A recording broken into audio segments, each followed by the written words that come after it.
Archaeology, the study of antiquity, takes us on a journey for a glimpse into a lifetime not our own. More than 3 centuries ago, we find a story hidden beneath crimson stone, born from the mud. Plantation bricks weren't pre-made somewhere else and then shipped in. They were actually making them on the plantation. A history stained with disregarded lives, forced into a volatile but also regimented environment. Imagine the sickly sweet smell, the noise, the heat, the long hours. Stories of a place flecked with hope. I can just imagine a little girl clutching to a doll all day long. Entrenched in cavalier elegance. The house was on the grandest scale, very much like the English manor home that it was named after. A story that takes science. We use electrolysis to take all this gunk off and get to a clean piece of metal. And technology. It will hold the data, the analysis, maps, images of the artifacts. To unlock a puzzle. It takes some patience and some time. Aged near a contemporary world, swallowed by the earth. The smallest things can tell a pretty big story once you learn how to look at them. This is the Chatsworth Plantation and Sugar Mill, nestled in Baton Rouge, Louisiana.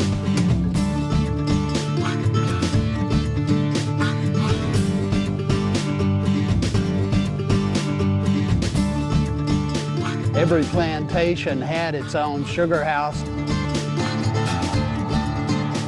It was a status symbol. There were enormous amounts of wealth.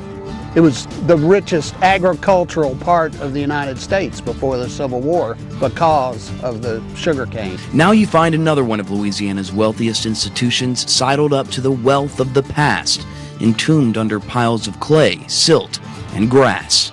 After 100 years, all that happened at Chatsworth in the quarters area and in the sugar mill was that vegetation was allowed to grow.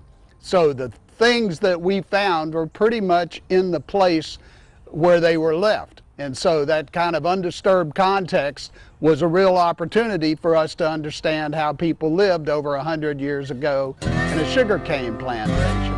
Luckily, we can rewind the clock and peek back on the historical record of the time period, where we find maps that lay out the picture of Chatsworth. This map dating back to the 1770s, there was an Alabama Indian village located exactly where the plantation was, and there was a British fort, Fort Butte, located just north of Bayou Manchac, then called the Iberville River. Then, in the early 1800s, Fergus du Plancher developed Chatsworth with his father, a Revolutionary War player. Armand de Plantier was the aide-de-camp to General Lafayette, Marquis de Lafayette, the French ally during the American Revolution, and he settled here in Baton Rouge, and his son started Chatsworth Plantation in 1830. Du Plancher ran the mill using slave labor, but that changed when Francois Gardier took over after the Civil War. A little more than a decade later, following his death, the reins of the mill shifted to his son, Fergus Gardier. This is a hand-colored map showing the layout of Chatsworth Plantation that he used in the planting of his crops. No other state in the Union embraced sugar the way Louisiana did. Starting in the state's infancy, sugar soared in the early 1800s and continues its reign as Louisiana's single largest crop. But hundreds of sugar mills fell as the industry modernized. Chatsworth ended its run in the 1920s, and in 1930 the big house was demolished to make way for life-saving levees containing the Mississippi River, leaving Chatsworth untouched, abandoned, and overgrown for nearly a century. It was amazing how much was there, and as we started going, we quickly figured out just what a massive site this is and how complex it is. When we were excavating it, it just kept going on. No one was prepared for the size or the complexity of the area that came to be known as the sugar mill. A tangled web of brick canals and iron pieces just waiting to come back to life. At the very back of the plan, you had the sugar factory, which was quite busy and quite noisy and quite smelly. You just have to imagine the kind of sickly sweet smell that would have been there, in addition to other chemicals and things being used, the noise, the heat, the long hours, because during harvest season, the mill is running 24 hours a day. 14-hour shifts kept the slaves and eventually freemen who ran this mill in a constant battle with a burgeoning industrial beast. Sugar gets sticky, so you have to clean your machines at least once a day, maybe even every couple of hours. There's also pipes transporting steam and water all across the mill to run all these different technologies. It was that cutting-edge technology that allowed the large operation at Chatsworth to process sugar from smaller farms. Ultimately, what we're interested in is how did this technology affect the people? Did it make their lives easier? Did it make it harder? Did it enable them to better provide for their family?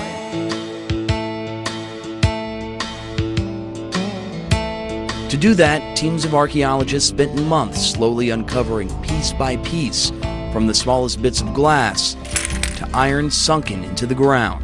It's just massive. We have a ton of things that will never fit in a box. A site where heavy machinery makes delicate but deliberate work next to the simplest of tools. We would clear the features off with shovels and trowels. We would remove dirt and loose brick rubble out of the way. The flow of water washes away decades of dirt, hiding the clues that help piece together the story of Chatsworth. This was especially important because we had set up 2 levels of screen, 1/4 inch and 1/8 inch, and so we captured some very small detail things.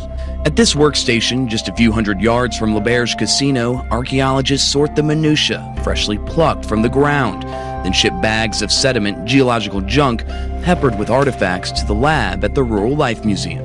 Here, a staff of professionals and students from LSU give the spoils of the excavation a quick scrub and sort the pieces into meaningful piles, then bagged, tagged with a specific geolocation, and boxed for storage. Currently, our project is housed in close to 300 boxes. It's in this lab where researchers discovered some of the more interesting finds of the excavation: this demon-headed pipe bowl, or a musket flask, likely filled with gunpowder a century ago, but sometimes the secrets aren't so easy to expose. It's a wonderful event when something like this comes out of a clod of dirt.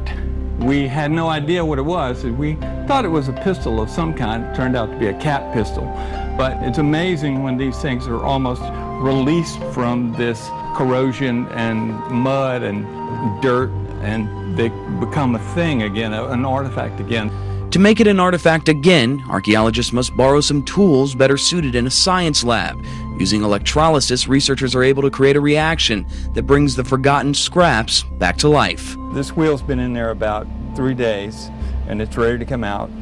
It was completely covered with mud and gross dirt, crud, and this, you can see it just flakes off now. All that corrosion and everything will just come right off with a little brushing. And you have a perfectly good valve wheel. It's this clear grab to the past that makes the cache of corroded pieces so tantalizing to investigate. This is an object. We know this is. We just don't know what's in there. But the important thing, the exciting thing, is to find out what's in there, to reveal how it was used and what part of the culture it served. The artifacts cataloged and counted begin to paint a clearer picture of life on the plantation. The puzzle for putting together the sugar mill was one thing, and the puzzle for putting together the quarters cabins, the double pin cabins we have back here, was another. Researchers started with the quarters house, in this case the slave cabins, later shelters for paid laborers, lining the road to the mill at even intervals of 100 feet. These examples at the LSU Rural Life Museum in Baton Rouge from another sugarcane plantation give a detailed look into what those homes were like. And at the center of each one, the hearth.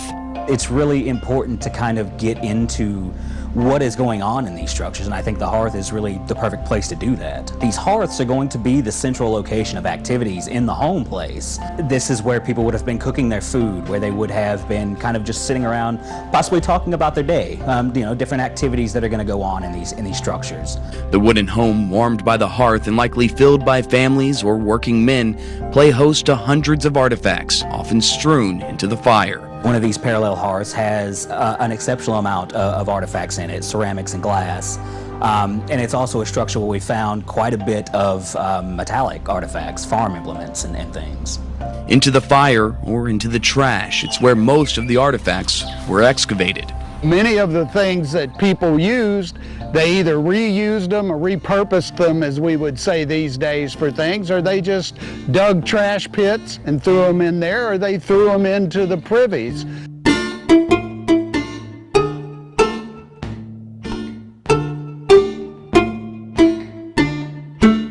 And in the place where no one looks, these archaeologists found the nuances that make life at Chatsworth about more than sugar. The history of plantations in the South have their own, some negative, some positive connotations. The history is what it is, but we had children, and we had children playing a variety of games. We have dolls, we have dominoes, jacks, marbles.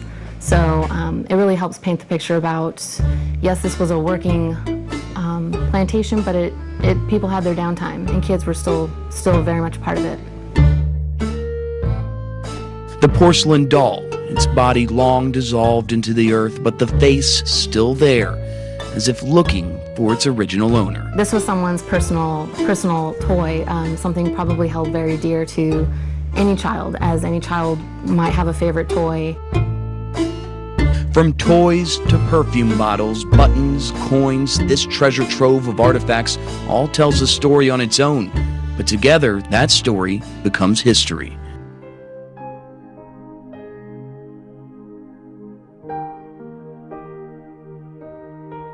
You have the historic research, you have the artifacts which tell a very clear story, and you just have to have a way to put those two things together. The team on the Chatsworth dig cracked the code, creating one of the most comprehensive databases in the Southeast region to catalog and make sense of millions of pieces of information. It will hold not only the data, but it'll hold the analysis, it will hold maps, it will hold images of the artifacts associated with its catalog number. So it really holds the complete set of information that any researcher would need to know in this one database. From the dirt to the screen, the more than 200 years of history of the site of the Chatsworth plantation, the people who worked and survived here, the things they did, and the sweet life they lived is all captured into the stroke of a keyboard, a gold mine of knowledge, boiled down to the size of a sugar cube. Archaeology just generates tons of data, and you have to be able to do something with that data. You have to be able to store it and be able to manipulate it. Having that kind of information, that kind of scientific data, will be valuable for studying the future, because who knows what kind of scientific techniques will be available 100 years from now, that this data can be reassessed and people may learn even more from the sort of things we've recovered. It's a story that began long ago and continues to evolve as curiosity is piqued and more minds dive into the data. It's a never-ending process. All of our team members are pulling their weight and contributing to the story in their own way. From the people blistered by the sun on the front lines of the excavation, the attentive workers painstakingly sorting the data bit by bit, to the people who help us understand how the pieces fit together. It tells you a lot about the people who lived there. It tells you a lot about how they lived, and it gives us insight into our own culture and history of this area. A history so sophisticated it speaks to modern day, the simple sweetness we take for granted today, and the flavorful history behind it, with its own culture and process. You don't picture this, the Industrial Revolution and huge steam boilers and engines and just how advanced the technology was. But now that story has new life, and it's tangible, more so than any other archaeological study in the area. We know quite a bit more about how the Chatsworth plantation worked and how the people who worked there and lived there, how they survived and what they did and when they did the things they did. The story of a mill on a river where life stung and the struggle was real, but it was always sweet.